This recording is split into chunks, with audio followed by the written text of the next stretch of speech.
Bom, nós voltamos aqui com o nosso Jornal da Cultura e não dá para seguir o jornal sem fazer uma rápida avaliação do pronunciamento da presidente Dilma, que, assim, pelo menos a minha observação, ela não disse nada de novo. Só pensando algumas coisas, ela falou sobre a diminuição das tarifas elétricas, que todo mundo já sabia, os investimentos de infraestrutura, que também foram exaustivamente apresentados, queda de juros, aberta ao diálogo, pode ser uma coisa nova, e o aumento do emprego. Eu acho que aí, nessas medidas todas, se tem uma coisa... são medidas que apontam para um cenário positivo, né? Reduzir esse custo do Brasil, permitir o investimento. Mas por que esse balanço agora? Então, é exatamente isso que eu acho que a gente tem que olhar com cuidado. Não é realmente, não, o que ela está falando não é novidade, né? E o 7 de setembro é amanhã, não é hoje, né? Não, 7 de setembro, né? Um momento importante para a nação. Ela fez um balanço. Do que ela fez. Uhum. Você achou que foi um momento oportuno, é isso? Não, eu acho que tem uma questão importante que eu senti como ausência, é que ela falou muito em desenvolvimento com inclusão social.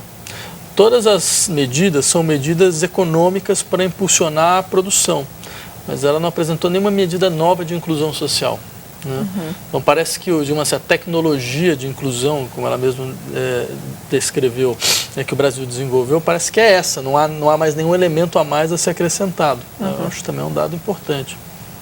Olha, o governo brasileiro tornou mais fácil a permanência de estrangeiros aqui no país, uma situação bem diferente de outros países onde os brasileiros têm dificuldade para ficar. Enquanto aguarda o Green Card, documento que permite morar e trabalhar nos Estados Unidos, Cristiane aproveita para visitar o Brasil com a filha. Há 4 anos, Cristiane e o marido solicitaram o visto de permanência. O casal já mora em Dallas, no Texas, há 6 anos. A filha deles, Isabela, nasceu nos Estados Unidos. Toda vez que eu venho para o Brasil, eu tenho que ir para o consulado americano e esperar e pegar uma autorização para poder voltar. Já para o estrangeiro que busca emprego no Brasil, a vida costuma ser mais fácil. Recentemente, o governo brasileiro reduziu pela metade o tempo necessário para a concessão do visto permanente. Em agosto, o Ministério da Justiça anunciou que após 2 anos trabalhando no Brasil, o estrangeiro pode pedir a transformação do visto temporário em permanente. Antes, essa mudança só ocorria após 4 anos de trabalho. No primeiro semestre deste ano, o governo autorizou quase 33 mil estrangeiros a trabalhar no país. Em relação ao mesmo período de 2011, os vistos de trabalho aumentaram 24%. Essa advogada especialista em direito internacional acha que a política de incentivo ao imigrante pode ser prejudicial no futuro. Pode chegar num ponto de que a gente enche o mercado de trabalho com estrangeiros e os nacionais acabem ficando prejudicados. Mas esse advogado especialista em imigração fala que a maioria dos estrangeiros vem para trabalhos específicos, com visto temporário, sem planos de morar definitivamente no Brasil. E hoje eles são necessários por conta da falta de mão de obra qualificada. Apesar de todo o problema mundial, o Brasil é onde o pessoal está colocando dinheiro, onde tem estrada para construir, onde tem petróleo para prosperar, tem muita coisa para fazer. A russa Vitória casou com um brasileiro e ganhou visto permanente. Com mestrado em Direito Internacional e fluência em 3 línguas, foi fácil arrumar emprego em São Paulo. Aqui não existe discriminação entre o brasileiro e o estrangeiro. Então, se você é motivado, se você tem mestrado, tem graduação, se você fala português, se você tem motivação, você consegue trabalhar.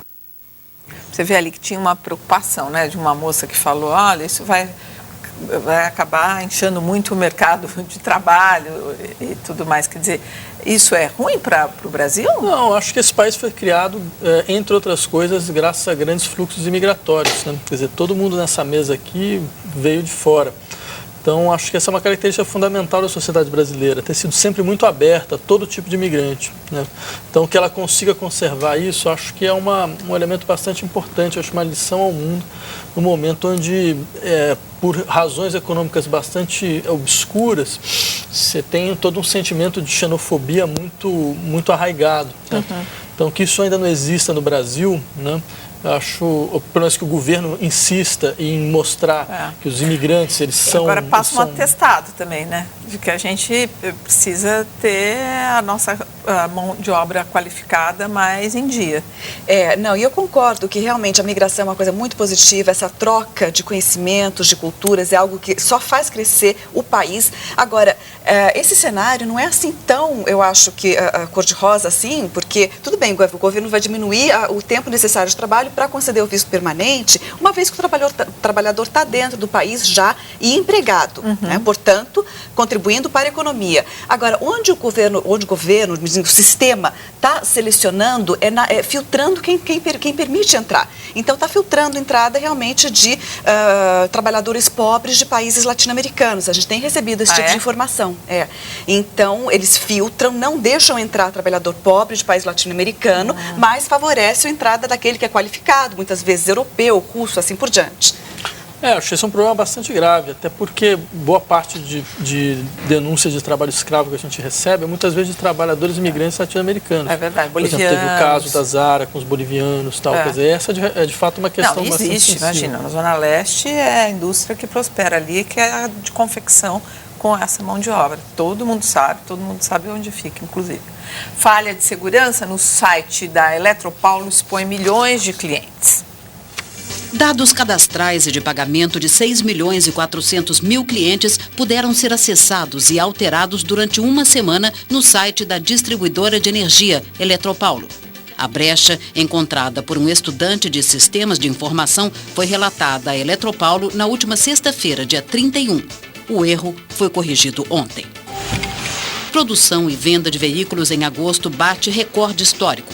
Segundo a Associação Nacional de Fabricantes de Veículos Automotores, o mercado produziu quase 330 mil carros, 10,6% a mais do que em julho.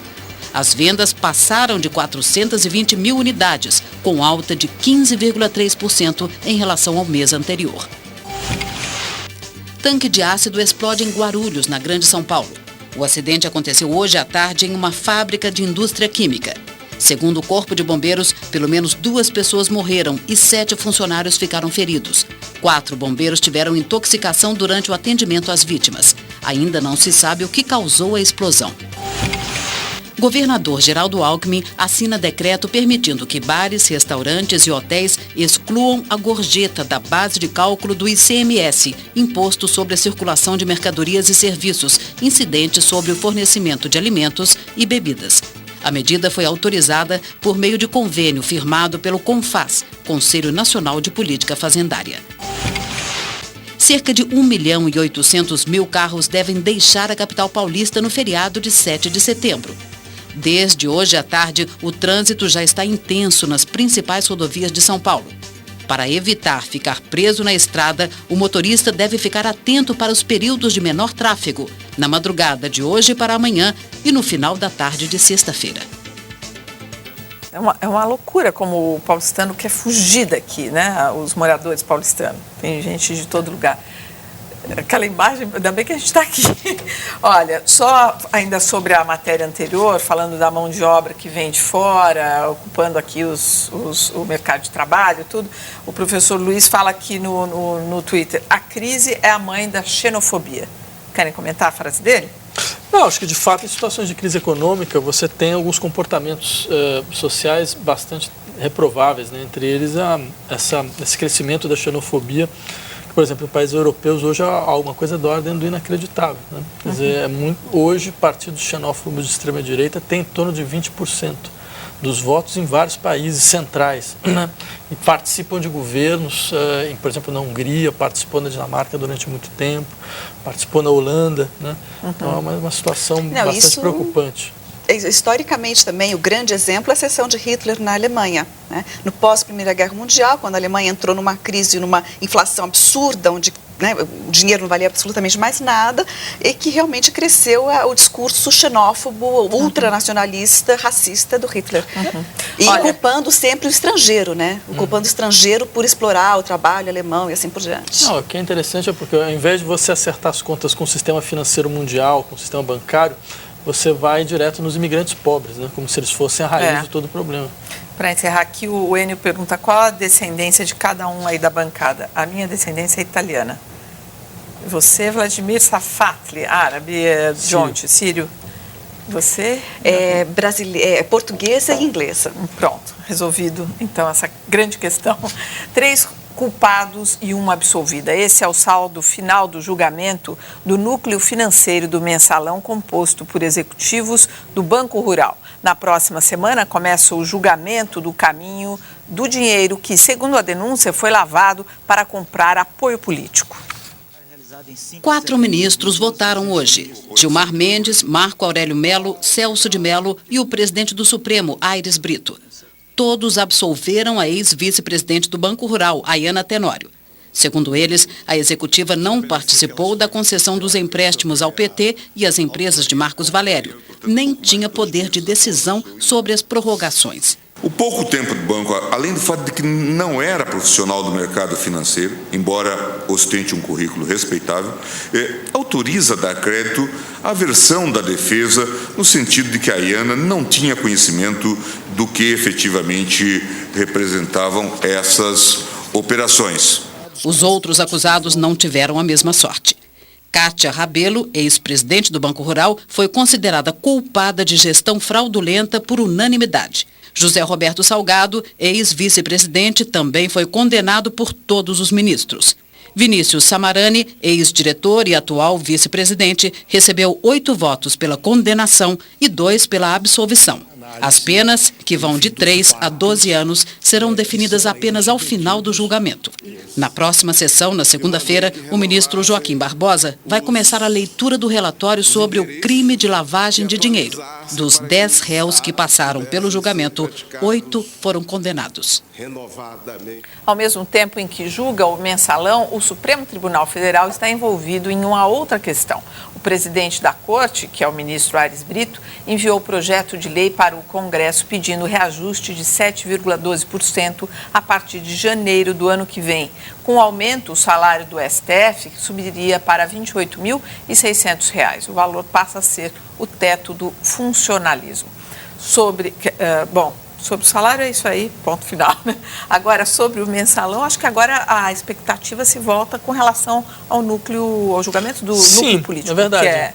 Mas ainda tem algumas questões que seriam muito boas, seria muito bom que a sociedade brasileira soubesse, quer dizer, o princípio de onde veio exatamente o dinheiro, né? Quem foram as pessoas que, de uma maneira ou de outra, utilizaram Marcos Valério para tentar influenciar decisões do governo federal, certo?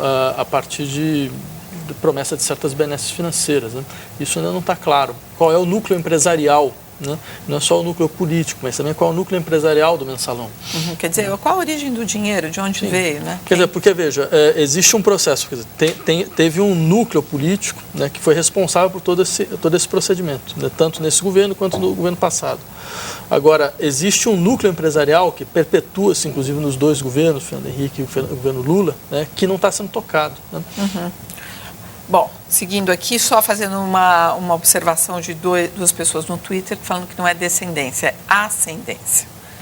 A seguir, Rússia alerta que uma invasão ao Irã terá consequências imprevisíveis. E mais, massacres na Síria não eliminam os interesses das superpotências na região.